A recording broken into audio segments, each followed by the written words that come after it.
Voilà, fidèles téléspectateurs de magazine Tolobela Congo, moi votre humble serviteur RX Kalingunda Mobala Pembe, Oaibara toujours Koïb Sabino, Makambo Mazali Kolekana Katia République démocratique du Congo, Sokingana Lobeli Congo, Nana Kolobela Congo, Yope Lobela Congo, pour Congo et Kindele Bosso, le Kwaba Merké Balbara, que Dieu bénisse l'Amérique et nous aussi nous devons dire que Dieu bénisse le Congo.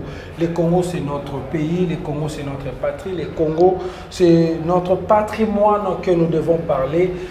Sans pour autant avoir crainte, il faut tomber takato, tomber tabukongo, loba, tokanga mon côté parce que ceux qui tokani monoko, boko mona ndenge badongolo miso bakoya pona kobebisa mboka na biso. Kasi lelo na 4 kaka ya kolobela Congo, tolingi to ya mama na mboka o babengi na kombo ya ingénieur Ali et il va nous décrire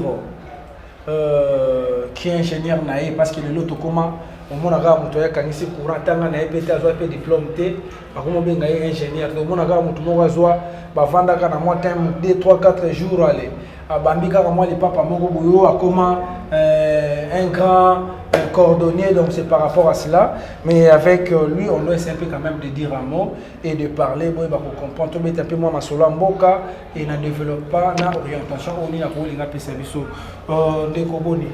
Bonjour messieurs les journalistes.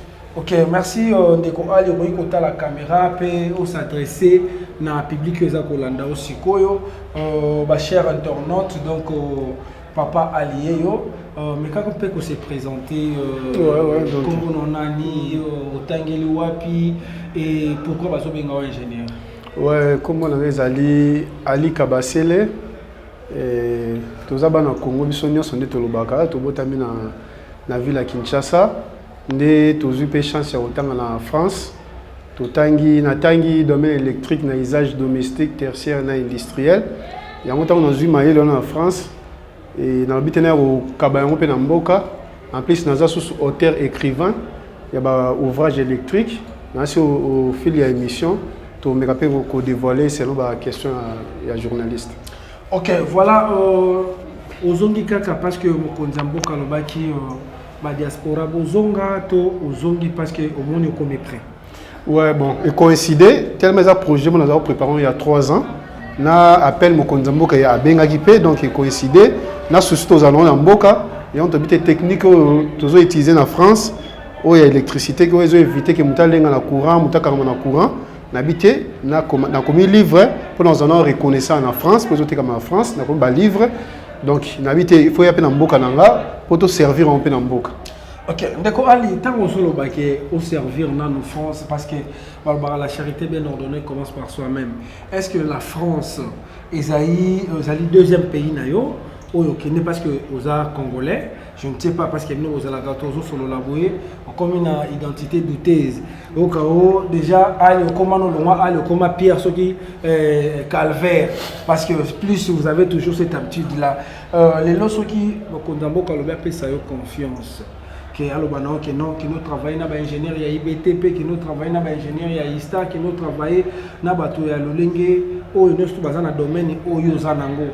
Est-ce que ceux qui vont faire ça yo tâche ou no travail na bango bazala na craintité pour ozali moto ya oza diaspora oza na ba nationalité douteuse to oza vraiment congolais ba kolinga ba pesa une chance. Donc on a goûté ça dans une page mo photo les grands parce que koya nanga a volonté na zanango il a accepté déjà que naza congolais des pères et des mères donc on a mboka pour na souci à mboka to contribuer pe to tchaba c'est édifice na selon vision un chef de l'état.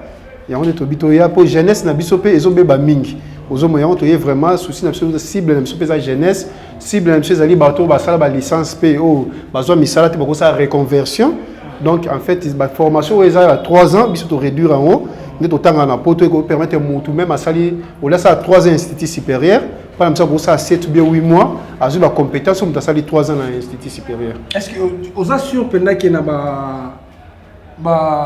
université aux alliés dans la République démocratique du Congo, centre de formation, 9 mois, 2 ans, 3 ans, un individu qui est formation dans 3 ans, au réduire en gros pour 7 mois. Oui, bien sûr, en France, c'est ça la m'a bongo. En France, nous avons une chance, il y a aucune classe normale, alors c'est rattrapé dans la formation et au même à peu près même niveau, nous avons une classe normale. ya to biti omoni mboka mso to na posa misala vraiment mboka eza dans chantier moto na posa ba jeunesse omoni jeune peso ko memie moulai bato ba sa université oui bien sûr mais moto so sa université te ya moto sala ba ligne de formation moto aussi sa formation mbala mo akoti musala ozoma souci peut ozana ngo ya ngwana. OK, merci beaucoup. Nous toujours aux à la scotcher cimenté, vous s'abonner massivement à Congo en marche télévision. Les Congo c'est là, maintenant pour que Congo tambolisa dans la chaîne mon Congo en marche télévision. Merci Nayo PDG Franck. Donc nous sommes là tout bon baratolinga batata la tête parce que va ko beta na YouTube internet, va ko découvrir après comment benga parce que vous êtes là juste ba charlatan pour na kolinga toi provoquer pour bolinga bocha ba dégâts. Merci Nayo Platini donc il y a toujours la manette, pourquoi la manette, toi mon abso minine, toi mon abso mike, il y a mon quoi yebi. Ingénieur Ali, tout le monde a tableau awa, tout le monde a schéma.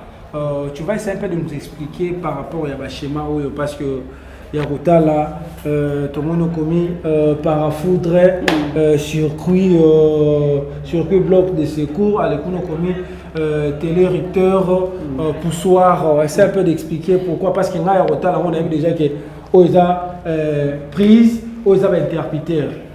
Ouais, on a expliqué, ils ont schéma tout ça, ils étudiant, nous savons exercice, nous avons interrupteur différentiel. Il y a une soustraction, il y a courant entrant, courant sortant. Ils permettent que ceux qui masse métallique a commis accidentellement sous tension, il y a la soustraction qui est au kata. Il y a un courant, na simi réchaud, à simi frigo, donc il y a par rapport à circuit, il y a mise à la terre, il y a prise de terre ou à boucle à fond de fuite au sala. Il y a un disjoncteur, on va utiliser peut-être un circuit lumière. Ou peut-être que vous avez circuit prise de courant. Vraiment, on a besoin de sur la bonne andako. Bon, ils allaient un interrupteur simple à l'image. Automessana simple à l'image. Tout ce bon, à ça la, débat bien schéma 6. À ça non schéma 1. À ça la schéma 6. Objet to bien simple à l'image dans schéma 1. Bino schéma 6 puis bien en haut circuit va et vient. Donc à commander prise. À moins on a commis télérupteur bouton poussoir, c'est-à-dire na tché derrière repère à non bouton poussoir. Bouton poussoir, ils ont utilisé pour ça là, tu utilises un télérupteur. Donc bouton poussoir, ils ont servi biso parce que tu as un couloir, dans la pièce dans une entrée belée. Pour à partir il y a 3 interrupteurs, tu utilises un bouton poussoir. Na si ba tu ba langage technique, ba tu comprendre. Ah on a ni variateur de lumière. Oui, ça question muinda, ils ont marqué sur dimnango, ko salango. Allez, ça m'a pas mis dans les illustres. Non, ça m'a pas lampe incandescence, muindo ça na filament. Na filament. Kenet bati boane au ça na hote. Donc autant que ça m'a kamwani oso. Ah na circuit bloc de secours. Circuit bloc de secours na na posa ngote, donc c'est na réparti na circuit parafoudre. Circuit bloc de secours, ils ont éclairage de secours et ça là que même na stade, même na banda ko étage zo minene. Dans ce courant secteur recueilli, moi, je suis dans mon lit. Sur le bloc de secours, on a une habitation, il faut garder courant pendant 4 heures de temps pour permettre aux usagers de libanda. Tout le monde a dit il faut faire un stade concert, moi, mettre un stade courant et kinda, bah, coup faut pour zone ya tabani pour le bloc de secours les acquittés. Bon, parafoudre, ils ont protégé le circuit, l'installation contre bakaki. Mais bachang mi na ba zone chironique c'est-à-dire ba zone oyo ba mboka o ba kake ezala betara mingi de protéger la installation na parafoudre. En plus o ezali na osala schéma à part schéma encastré. Ils ont en 4 par exemple mon na mire nde ba sali boye ba benga un schéma encastré. Donc ils ont en 4. Donc to sala ngo awa to na schéma apparent. A to ba boîte de dérivation toujours ba différentiel na biso na ba disjoncteur et awa donc ils élèves en fait nazo mon élève sera bandit, Babylon va débuter dans l'accident, mais ils sera comme d'ailleurs au schéma, tu repères ça, tu as des boîtes pour faire réfléchir. Pour mon place, nous sommes dans boîte, moi encore on est dans le banisika. Mais tu repères ça, tu as des boîtes, tu repères que ça par exemple schéma 6A on a A. Et tu as va et vient. Ce que tu as comme mais ce que dans le donc c'est une fois qu'il t'a Luca donc les autres t'y à réfléchir. Donc et puis, tu poser comme la semaine prochaine, tu as une caméra, interphone vidéo, interphone audio, caméra, belé.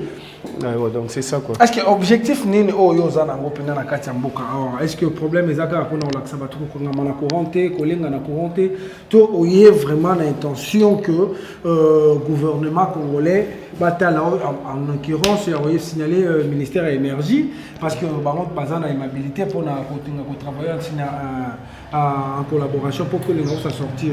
Objectif ni noye na est-ce que so jupe ba démarche ko lingo kutana na ba konjo bazana titel ya musalo zo sala to ozo sala on a propre faire propre fort personne. Bon na bandi non pour la volonté na ngai. Bon bazana ba proposition au pe na na gouvernement il y a liboso na proposer qui na prison nyos to na Congo.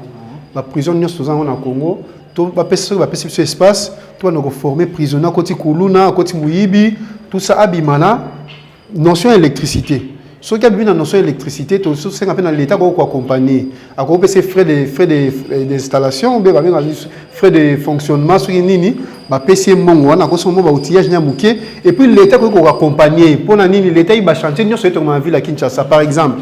À côté on a négocié un chantier, mon OP ingénieur monsieur Sazoua qui chantier, mais à côté c'est ingénieur, tout le monde est parti par exemple un dixième il y a chantier, si qu'elle va détenir au missa de base à la base au plus bon.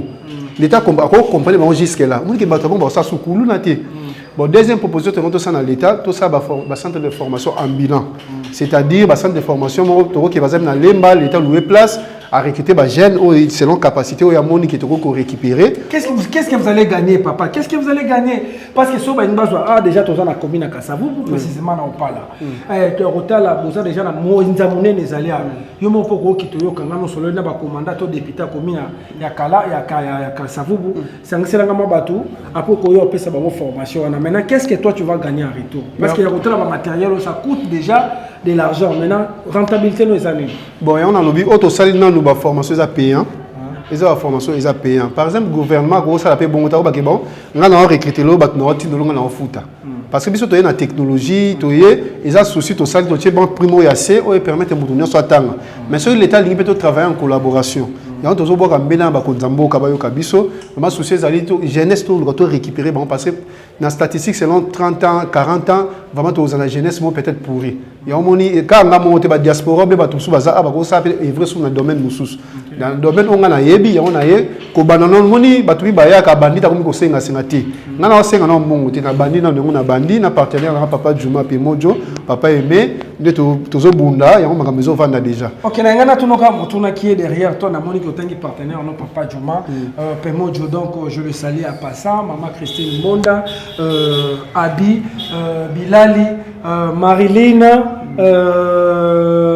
dans la table ma nièce. Donc vous tous là et na ba petit-fils donc je tiens vraiment à vous saluer na vie qui est déjà vous a inondé na Paris. Je dis aussi merci na papi Chombonda yepé je crois que ça ça la pe ba bloco na mona qui zo sala mo ba schéma ba interrupteur moko na katika ya France ba formation na mona qui pe pasteur Gibon dans obeta ba masolo azolo ba keno ye pas na posa lokaya ko investir pour relaxer bana nzambe lo lengeni ba kolinga ba ko sambela. Donc je dis aussi merci pour nos amis en Belgique, je dis merci à Nadine Pemba Kanza na ndenge musala ezali ko sala ma déjà yo soki ba lobby kaka mbala moko tindi déjà merci na mona ki ba surveille ba biloko belé utaki Belgique et comme donc Koli Mobimba il y a 40 kilos et il y a qui déjà bon, papa qui est derrière toi? Qui est derrière moi? Bon, les projet déjà ça date de 3 ans.